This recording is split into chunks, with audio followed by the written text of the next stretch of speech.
अब बात पानीपत के गुरुद्वारे में हुए बड़े हादसे की।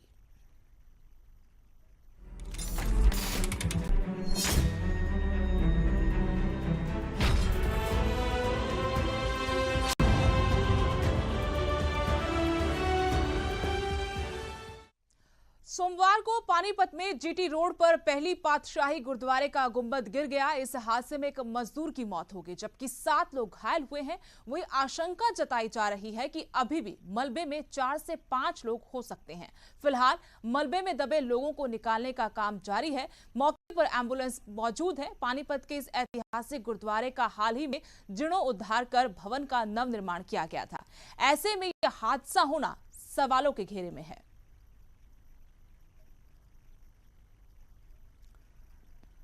और इस खबर पर अपडेट लेते हैं। मेरे संवाददाता मेरे साथ मेरे सहयोगी धीरेन्द्र इस वक्त हमारे साथ जुड़े फोन लाइन से। धीरेन्द्र, जानना चाहते हैं क्या राहत बचाव कार्य अभी भी चल रहा है और जिस तरीके से आशंका जताई जा रही है कि 4 से 5 लोग मलबे में दबे हो सकते हैं, क्या इस बारे में कोई आधिकारिक बयान हुआ है?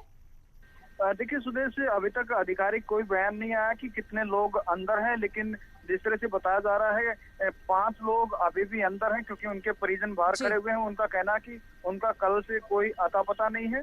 2 तो इसमें मजदूरी शामिल है जो यहाँ पर काम कर रहे थे और 3 लोग ऐसे हैं जो गुरुद्वारे में काम करते थे। एक उनमें सेवादार भी मौजूद है। तो 5 लोगों की फिलहाल आशंका की 5 लोग अभी भी अंदर हैं। हालांकि अब दूसरी बार एक बार मूवमेंट शुरू हुआ था कि जो घायल हैं मलबे के अंदर दबे हुए हैं उनको निकाला जाएगा। 10:30 बजे सुबह इस तरह की मूवमेंट शुरू हुई थी, लेकिन बाद में कुछ मलबा गिरने के बाद जो राहत और बचाव कार्य है वो बाधित हुआ था। अब दूसरी बार गुरुद्वारे के पीछे वाले दीवार को तोड़कर निकालने की कोशिश की गई थी, लेकिन अब एक बार फिर से खतरा पैदा होगा क्योंकि जो पीछे वाली दीवार है उसके अंदर एक बड़ी दरार दिखाई पड़ रही है, जिससे जो खतरा है और ज्यादा बढ़ गया है। हालांकि लोगों को यहाँ से हटा दिया गया है और फिर से एक बार एम्बुलेंस को गुरुद्वारे के पीछे वाली दीवार पर लगा दिया गया है और हो सकता है कि अगले कुछ मिनटों के अंदर जो घायल लोग हैं या जो अंदर दबे हुए लोग थे उनको बाहर निकाला जाए। धीरेन्द्र, ये बताइए कि वहां पर राहत बचाव कार्य इतना धीमे क्यों चल रहा है? क्या आसपास में जो गुरुद्वारा है, दीवारें हैं, वो भी कमजोर हैं और उनके ढहने की भी आशंका है?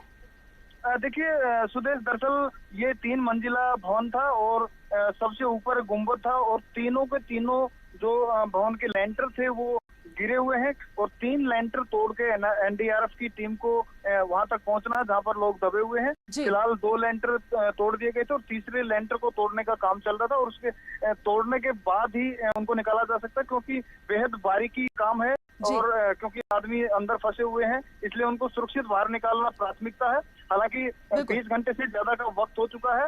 एनडीआरएफ की टीम आई है दिल्ली से और लगातार ये बताइए क्या राहत बचाव कार्य में लगी टीम ये बता पाई है कि अगर लोग इस मलबे में दबे हुए हैं तो इतने घंटों बाद उनके जिंदा बचे रहने की उम्मीदें कितनी हैं?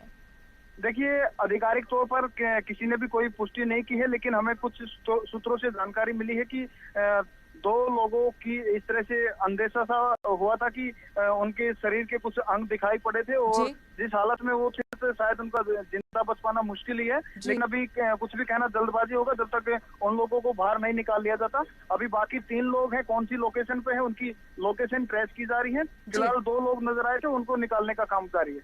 सवाल ये खड़ा होता है कि धीरेन्द्र, इतना बड़ा हादसा हो गया, अभी इस गुरुद्वारे का निर्माण हुआ था, क्या कोई और मामला निकल के सामने आया है कि निर्माण कार्य में कोताही बरती गई या सामग्री का ऐसा इस्तेमाल हुआ कि वो इमारत टिक नहीं पाई, गुंबद टिक नहीं पाई? देखिए सुदेश, इसका निर्माण अभी नहीं हुआ था। 1984 में इसका जीर्णोद्धार किया गया था और अभी जो गुंबद बना हुआ था उसके गुंबद के जो पिलर थे उनको रिनोवेशन करने का काम जारी था क्योंकि जो पिलर थे उनके ऊपर से सीमेंट हटाई गई थी ताकि उनके ऊपर जो पत्थर है वो लगाया जा सके और वही बड़ा कारण बताया जा रहा है क्योंकि उनके ऊपर से बहुत ज्यादा सीमेंट हटा दी गई थी जिस कारण से ये हादसा हुआ। लेकिन फिलहाल ये भी कहना जल्दबाजी की यही कारण रहा है। इसके पीछे और भी कारण हो सकते हैं कि सुरक्षा के जितने उपाय होते हैं वो प्रयोग किए गए थे या नहीं किए गए थे, इस जांच के बाद पता चल पाएगा। लेकिन अभी लोगों का कहना है कि सिर्फ इसके जो पिलर थे उनका नवीनीकरण किया जा रहा था, जीर्णोद्धार किया जा रहा था। इसी कारण से ये बड़ा हादसा हुआ है क्योंकि पीछे वाला जो गुंबद है वो काफी तकरीबन 45 फीट ऊंचा था और वो पूरी तरह से धंसकर ग्राउंड फ्लोर पे आ गया। तो धीरेन्द्र, कितनी उम्मीद क्या एनडीआरएफ की टीम ये बता पाई है कितना और वक्त लग सकता है मलबा हटाने में? देखिए, 2 बार कोशिश हो चुकी है, 10:30 बजे ये काम हो जाता, लेकिन दुर्भाग्य से जो मलबा था दूसरे फ्लोर का वो पहुंच एनडीआरएफ की टीम पहुंच चुकी थी, तो अचानक से वो मलबा गिर गया, इसलिए दोबारा फिर से उस काम को शुरू किया गया।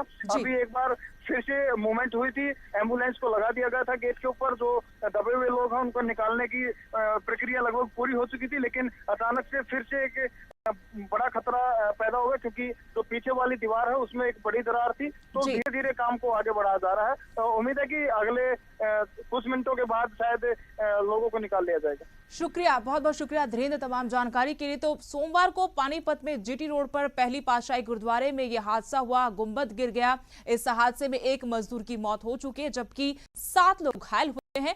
वही आशंका यह भी जताई जा रही है कि अभी भी मलबे में 4 से 5 लोग दबे हो सकते हैं। फिलहाल मलबे में दबे लोगों को निकालने की कोशिश जारी है। एनडीआरएफ की टीम मौके पर मौजूद है। हालांकि आसपास जो दीवार है, जो दूसरा भवन है, उसमें दरारें हैं। इसके चलते 2 बार काम बाधित हुआ, लेकिन एनडीआरएफ की टीम मौके पर मौजूद है और मलबा हटाने का काम चल रहा है।